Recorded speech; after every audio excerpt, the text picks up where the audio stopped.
ce soir. Bonsoir Kenya. Bonsoir à tous. Merci d'être avec nous. On l'a vu, vous êtes en 3e année maintenant de bachelor de commerce à l'INSEC, section sport-études.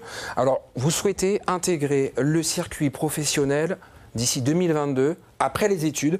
Mais ce n'est pas qu'une question d'études, c'est aussi le temps que vous vous donnez pour développer votre jeu, c'est bien cela? Exact. Je veux d'abord développer la partie mon niveau amateur pour voir jusqu'où je peux aller, les performances et être au top niveau amateur avant de passer professionnel.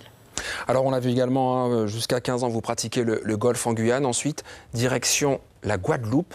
Que vous a apporté l'expérience guadeloupéenne? Alors la Guadeloupe, ça a été génial pour moi parce que j'ai pu avoir plus d'infrastructures qu'en Guyane déjà. Et il y avait pas mal de jeunes, une bonne ligue. Donc il y avait une dynamique et un encadrement qui permettait de s'entraîner souvent. Ils essayaient de nous emmener dans la Caraïbe pour s'entraîner. Et donc un meilleur niveau qu'en Guyane déjà. L'évolution a été bien là-bas. Très bien. Alors, on le sait, le golf a un coût. Je sais que dans le milieu amateur, il n'y a pas de sponsor. Comment est-ce que vous faites pour boucler votre budget? Alors, effectivement, en amateur au golf, on ne peut pas avoir de sponsor. Donc, avec ma mère, on a créé une ligue sportive, Promo Elite Sportive, qui permet de récolter des fonds et financer ma saison. Parce que logistiquement, c'est un sport qui coûte très très cher, avec les déplacements et tout. Est-ce qu'on peut parler des objectifs que vous vous êtes fixés pour 2020? Alors 2020, j'aimerais bien être 1500 ranking mondial.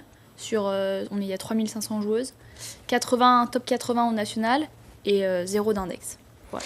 Alors je sais que parmi les objectifs de cette année, vous souhaitiez être la première Antille-Guyanaise sur le podium des championnats de France. Ça ne s'est pas fait cette année, je vous le souhaite pour l'an prochain. Vous venez de le dire, 3500 golfeuses. Justement, est-ce que ces championnats de France, c'est le palier à franchir pour espérer devenir pro? C'est une petite étape parmi tant d'autres. C'est-à-dire, le championnat de France, c'est toutes les choses nationales. Vu que j'aimerais être une très bonne amateur au mondial, il y a d'autres tournois avec de meilleures catégories. Mais ça fait toujours partie de mes objectifs de faire un podium au championnat de France en 2020. Voilà. Alors, on sait même votre mère très, très impliquée. Est-ce que vous pouvez nous parler un petit peu de cette relation avec votre mère, en tout cas au niveau sportif? D'accord, donc ma mère a plusieurs casquettes effectivement. Et sportivement, elle me permet de gérer tout ce que j'ai pas le temps de faire, en plus de mes études, mon travail et le sport. Et surtout la partie en Guyane, vu que je viens une fois par an au pays. Voilà. Il nous reste quelques secondes. Peut-être que vous souhaiteriez souhaiter vos vœux pour la nouvelle année. D'accord, je souhaite beaucoup de sport à toute la Guyane. Je souhaite également remercier mes mécènes et toutes les personnes qui m'accompagnent au quotidien. Et bonne année et bonne fête. Voilà. Très bien, merci beaucoup d'avoir été avec nous, Kenya Oyouafat, et bonne chance pour la suite. Merci. Merci beaucoup. Suivez l'info sur Guyana Première, télé, radio et internet.